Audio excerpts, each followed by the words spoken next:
Hello friends, welcome to my KD home tuition. KD home টিউশনের পক্ষ থেকে সবাইকে স্বাগত জানিয়ে শুরু করছে আজকের ভিডিও। চলো কনসোনেন্ট 21টির উচ্চারণ দেখে নিই। বিতে দেখো ব, সিতে দেখো ক এবং দন্তের স উচ্চারণ হয়। ডিতে ড, এফে ফ, জিতে বর্গীয় জ আর গ উচ্চারণ হয়।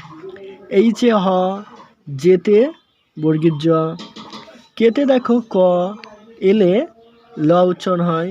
এমে ম, এনে দন্তান্ন, পিতে প, কিউয়ে ক আর আরে র উচ্চারণ হয়।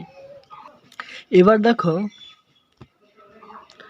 এসে দন্তের স, টিয়ে ট, ভিতে ভ উচ্চারণ হয়। ডাব্লুতে ও, ওয়াই ব, এই তিনটে উচ্চারণ হয়। এক্সে কক্স বা শেষে দন্তের স উচ্চারণ হয়। ওয়াইয়ে আই, অ এবং অন্ত্যস্থ উচ্চারণ হয় এবং জেডে বর্গীয় জ উচ্চারণ হয়। কনসোন্যান্টগুলির নিজেদের কোনো উচ্চারণ নেই। যখন এদের সঙ্গে ভাওয়েল যুক্ত হয় তখন এদের উচ্চারণ হয়। যেমন বি সমান ব, বি এর উচ্চারণ ব, আর বি প্লাস এ সমান বে। যদি বির পরে কোনো অক্ষর এ থাকে ভাওয়েল, তাহলে বি এ থাকলে উচ্চারণ হবে বে।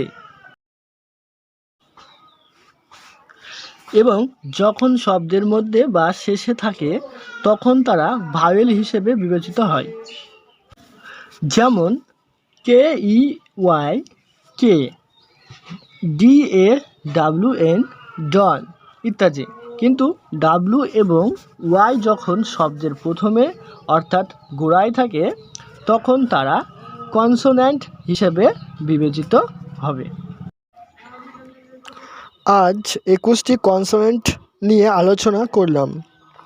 এর আগে আমি 5টি ভাওয়েল নিয়ে আলোচনা করেছি।